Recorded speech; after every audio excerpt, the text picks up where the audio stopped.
For example, let me give you a real nightmare. Okay? Do you know what I mean by real nightmare? 7.5 million different products. How do you like that?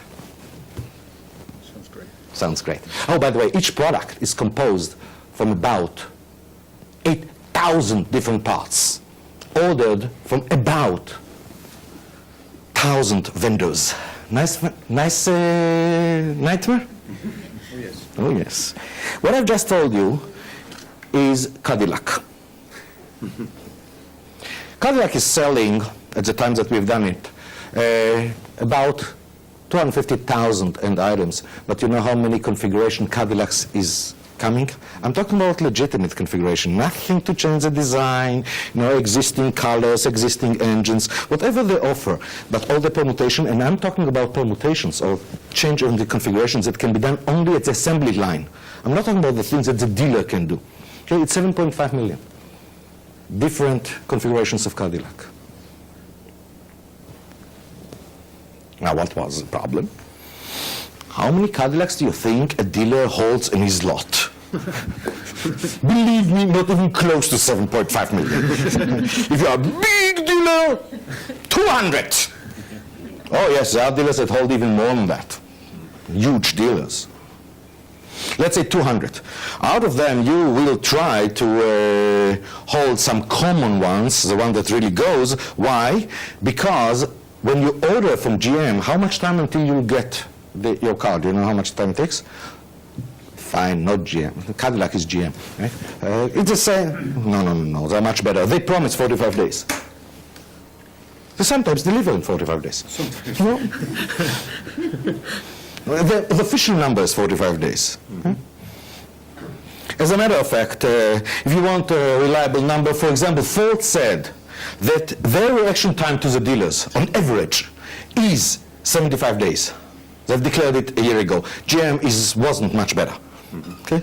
So official number, real number. Okay. By the way, Ford have said we are now taking all the efforts to reduce it to 70 days, and we are putting some hubs inside the United States in order to do it, which is building of the minimum and so on and so forth. Okay. They must shrink it. Anyhow, if you are a dealer of Cadillac and you know that it takes you probably 70 days, and that's on average, do you understand that you are not taking too many risks, and those that are really moving, you're holding 6 or 7 the same? Okay? So even if you have 100 cars, probably the number of configurations that you are offering your client is, let's say, 40, relative to 7.5 million, that it's really the full spectrum.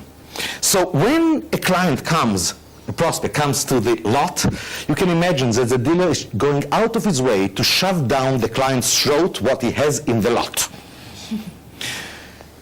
Many times he don't succeed to do it. Why? Because the client wants, I want this color, with this transmission, with this option, with this thing, and sorry you don't have it, I will go. Now they're not stupid, they have done what is called the locator thing, which means the dealer can go on his computer to find out what is the inventory held by all the other dealers within, let's say, 500-mile radius. Why this radius? Because let's face it, you have to move the car. You cannot drive it. Because if you buy a Cadillac, you don't want to see a new Cadillac with 500 miles on the speedometer, okay? This has to go on a truck, and this costs money quite nicely. Okay? So beyond 500 miles, it's probably going to cost almost the entire profit of the dealer, so there's no point in looking at it. Now, he's not looking to find the car for you so quickly, simply because if he will find a car that you are willing to buy in another dealer, is to split the profit half and half with the other dealer. So first of all, we will really try to convince you what he has. If he finds in the other dealer how many different cars he will find within a radius of 500 miles, even if you are in a very popular area of the States, let's say 1,000 different configurations, still very far from the 7.5 million that really Cadillac could have offered and is offering.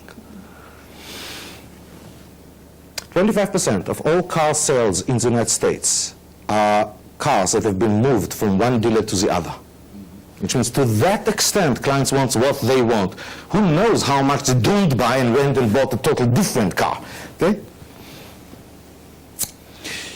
Turns out that about 2% was saying, I don't want it, I want my car, I'm placing an order. It's possible to get it, I'm placing an order. The dealers, most dealers went out of their way to convince the client not to do it. Most dealers refused to take the order. Why? Well, in the car industry, and here I'm talking about Ford, GM, and Chrysler. By the way, in Europe, the situation is not better at all. First of all, as you notice, on average, it's 75 days, something like that, which means you have to wait. This means also you can get it also in 120 days. But that's not the problem. You're willing to wait it, okay? The dealer told you, listen, you have to wait 3 months. And you said, fine, I'm willing to wait 3 months. Okay.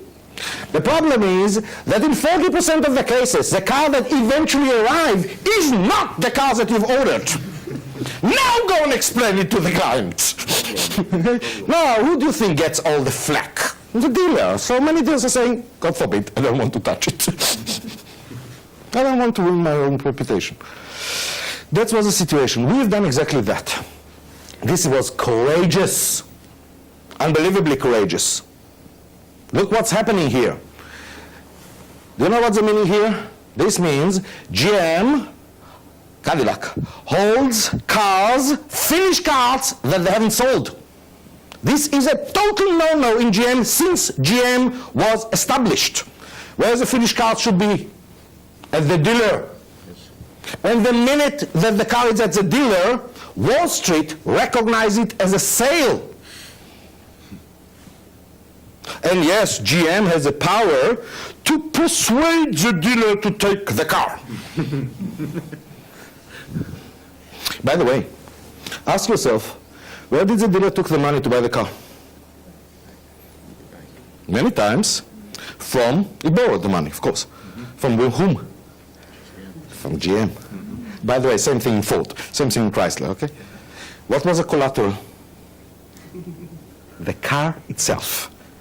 And in the model year change, who do you think gives the rebate to get rid of the car? It's not the dealer. It's a car manufacturer. But according to Wall Street, the sale was done. So under these circumstances, do you understand what's the meaning of building here the plant warehouse? I could have sent it to the dealer. I could have registered it as a sale, and I'm not doing it, I'm holding it back. Same thing in the regional warehouses. More than that, in the regional warehouse, it meant to buy land. And they've done it. And in the last 3 years, everywhere in North America, if you come to a dealer of Cadillac, yes, they will still try to persuade you to buy from the lot. Not so much as before, most of them. If they can't, they will show you a list of about 100 cars called popular configuration, or popcorns. Not popcorns, popcorns. And then they will tell you, if you choose any one of these 100 different configurations, we guarantee 24 hours, you have it. You'll buy it. 24 hours, you have it. 99 plus, you have it.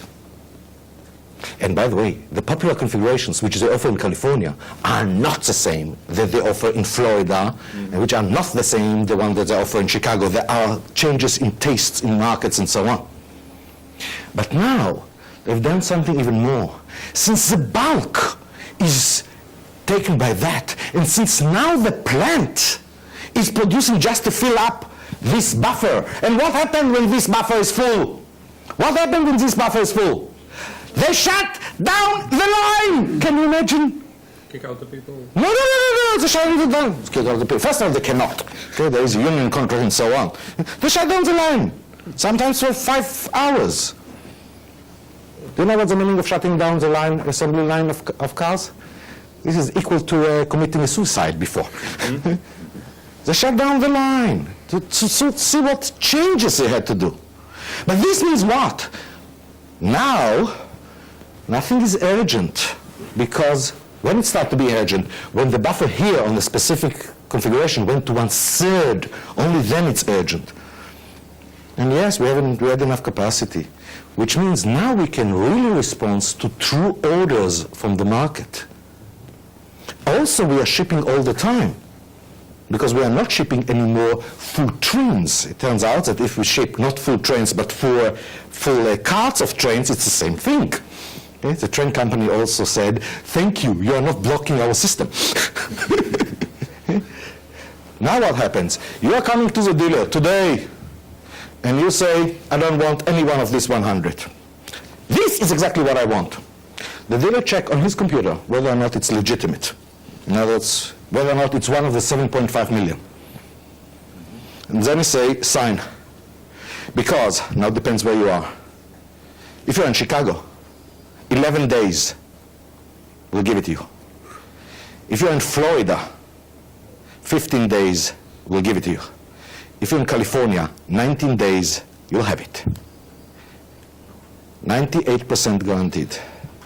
This is a performance for the last 3 years. This is a reality. Do you understand what can be done? Now, if they could have done it with such a huge complexity and convincing the dealers to collaborate. Do you know what's the meaning of convincing the dealers to collaborate? The dealers are not employees of GM. These are separate business and big businesses.